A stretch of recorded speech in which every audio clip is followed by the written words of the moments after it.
بسم الله الرحمن الرحیم. السلام علیکم ورحمۃ الله وبرکاتہ. زموږ سره چې نن کم ګران قدرمن میلمه ناست دی، هغه زموږ د بلوچستان د جمعیت علماء اسلام صوبایي امیر څو واره د خپلې حلقې څخه ایم پي راغلی او سینیر صوبایي وزیر د حکومت بلوچستان پاتې شوی. دا وخت په قومي اسمبلی کې د قومي اسمبلی منبر د خپلې حلقې څخه دی او به موږ د ده سره پر ملکي حالاتو باندې او د بلوچستان پر حالاتو لږ سیاسي حالاتو باندې لږ د ده نظر واخلو. مولوي صاحب، موږ به د چمن و دې خاورې ته و تا ته ښه راغلاست وایو. دا چې کوم سیاست روان دی، آیا هغه د مولانا صاحب خبره د رښتیا کېدو خواته بالکل 100% روانه نه ده چې دا سره د یو بیروني اهلکار په تور دلته پر موږ مسلط شوی دی؟ اصل مسله دا ده چې د پاکستان په سیاست کې چې کوم د 15 کالو کوم مداخلت روان دی او هغه په مختلفو شکلو باندې اخري نتیجه دغه وسوله چې عمران خان او هغه په دغه ملک باندې مسلط کړي. او لکه تا چې ذکر وکړي، جمعیت علماء اسلام او مولانا عبدالرحمن صاحب نه صرف د حکومت د جوړېدو څخه یا د اسمبلیانو 2018 د الیکشن څخه بعد دا خبره، بلکې تر الیکشن مخکې قوم ته دا خبره واضح کړه چې پر قوم باندې بین الاقوامي اسټابلیشمنټ او زموږ اسټابلیشمنټ د بین الاقوامي اسټابلیشمنټ په ذریعه باندې عمران خان مسلط کول غواړي. او عمران خان هغه ایجنډا چې زه به یو کور نوکرۍ وځوانانو ته ورکوم، زه به 50 لکه کورونه جوړوم، او زه به کرپشن ختموم، زه به د اشیاء ضروریات زندگی قیمتونه کموم،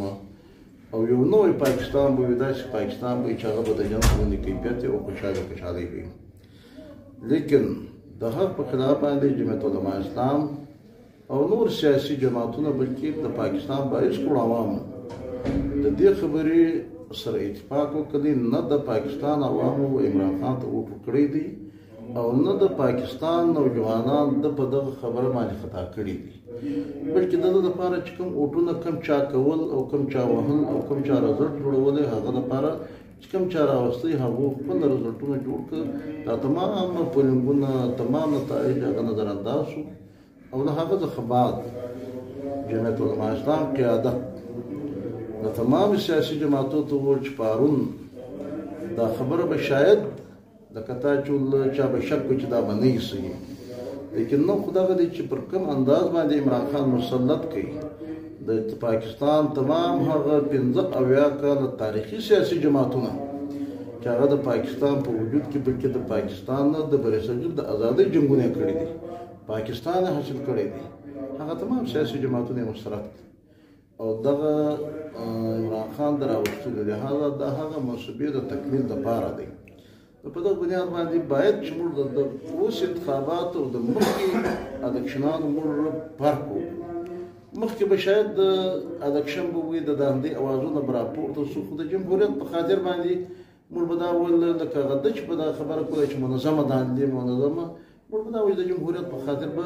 اوس که پیپلز پارټۍ داندګي کوونکې ده، خو بل طرف ته د ملک د بقا او د سالمیت دپاره قربانیانې هم شته. د ایټم بم بانیان او جوړونکو خو نه پیپلز پارټۍ قیادت دی. که نواز شریف په مسلم لیگ په صورت کې داندګي سوې ده بالفرض و تقدیر، بیا به احتجاج وي، بیا به د جمهوریت او د ملک او د ریاست په خاطر باندې په دغه بنیاد قبول کړي چې د هغه د ایټم بم او د ایټمي د موقع کولو د هغه قربانیانې هم شته او د تعمیر او د ترقۍ د هغه ریکارډ هم شته. لهذا په دغه بنیاد، لیکن د دغه خو نه تاریخي پس منظر شته او نه د دغه څه مستقبل شته او نه د ملک دپاره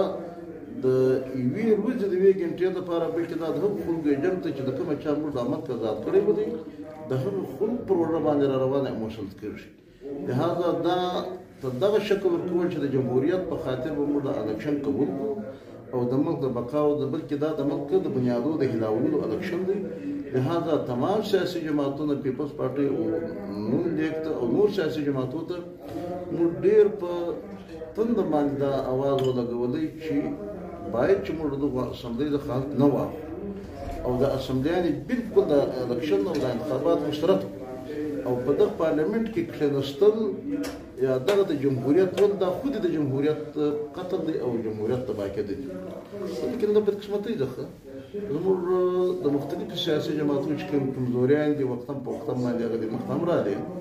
د خپلو کمزورۍ په بنیاد باندې او په حکومتونو چې دوی کومې کمزوریان له دوی خصوصي وي او یا په دوی باندې چې د بین الاقوامي یا ملکي اسټابلیشمنټ کوم دباو دی په دغه وجه باندې د جمعیت علماء اسلام دا خبره اگر چې نن نواز شریف هم اعتراف کوي چې مولانا عبدالرحمن چې کومه خبره کوله هغه صحیح وه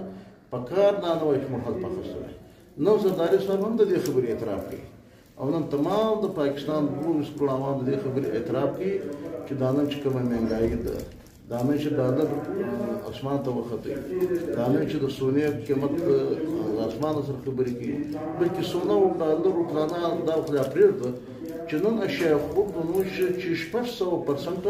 مهنګایي هر شي کې راغلي ده په دغه برک کې راغلي ده په دغه میټای کې راغلي ده په دغه اوبو کې راغلي ده په دالو په دا کې راغلي ده هغه د تمام چې کوم اقدامات شوي دي نو دا د ملک د تباهۍ دي ولن هم د بدقسمتۍ ده هغه منصوبو باندې عمل درآمد شروع دی چې موږ دا د بین الاقوامي او د یهود او د اقوام متحده او د امریکې د غلامۍ دپاره دا الکشن شوی دی ټول د پاکستان غلام کوي نن دا اوس چې قانونسازي وشوه د پنځه بنان چې پیښ او د مسلسل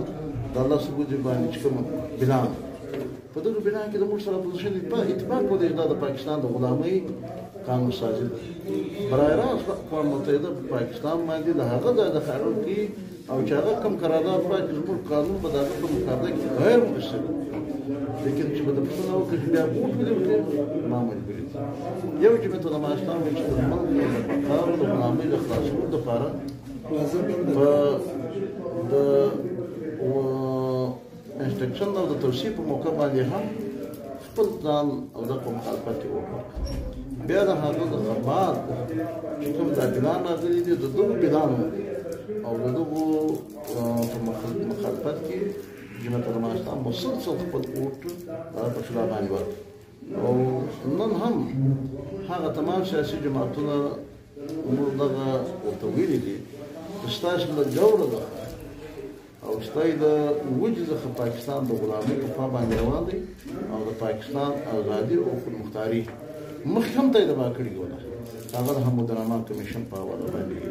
هغه د ایبټ آباد کمیشن رپورټ راواخلې هغه مهندس اسکندر راواخلې که د منی لاډرنګ معاملات دي د مختلفو حوالو باندې ملک پرون هم ته بدنامه کړې او نن یې مزید د هغو د تحفظ لپاره او هغه د جامع حقوق لپاره تاسو ملک د غلامۍ په خوا باندې وایاست او د ملک خاوندان باعث روان دي دغه چند شخصیات نه دي نو دغه جنګ نن دغه په ملک روان دی موږ اکیده چې مثلا افغانستان دغه د ازادۍ او د حریت جنګ کوي تمام سیاسي جماعتونه د موږ سره په پوزیشن کې ناست هم د دوی ملګري او چې دوی د هغه هم دواړه په یوه دروازه یو راځي پر بله دروازه بل راځي په اوښ بیا په یوه دروازه سره ګرځي یو جمعیت افغانستان دی او نن هم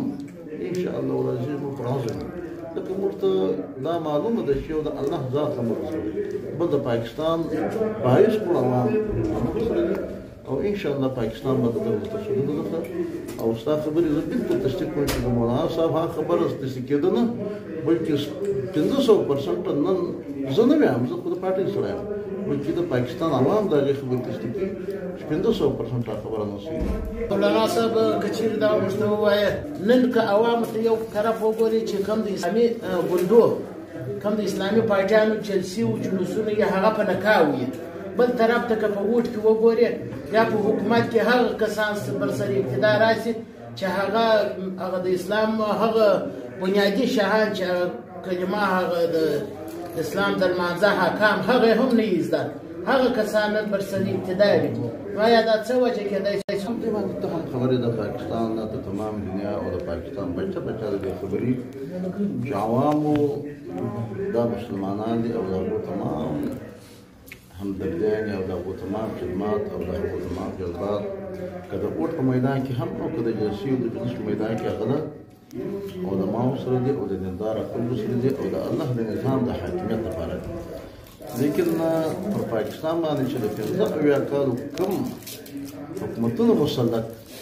هغه د پاکستان د هغو کمزورۍ په بنیاد باندې چې هغه پاکستان د قرضو اخیستلو په بنیاد باندې د پاکستان د باندې چې کومې بین الاقوامي او بین المللي کومې مالیاتي ادارې دي د هغوی په سکنجه کې چې د پاکستان حکمرانانو راوستلي دي ولهذا د هغو ادارو د پاره په دغه ملک کې حکمرانان هغه راولي چې هغه ونښاني او مسلط کوي هم هغه او هغه نظام هغه قانون سازي کوي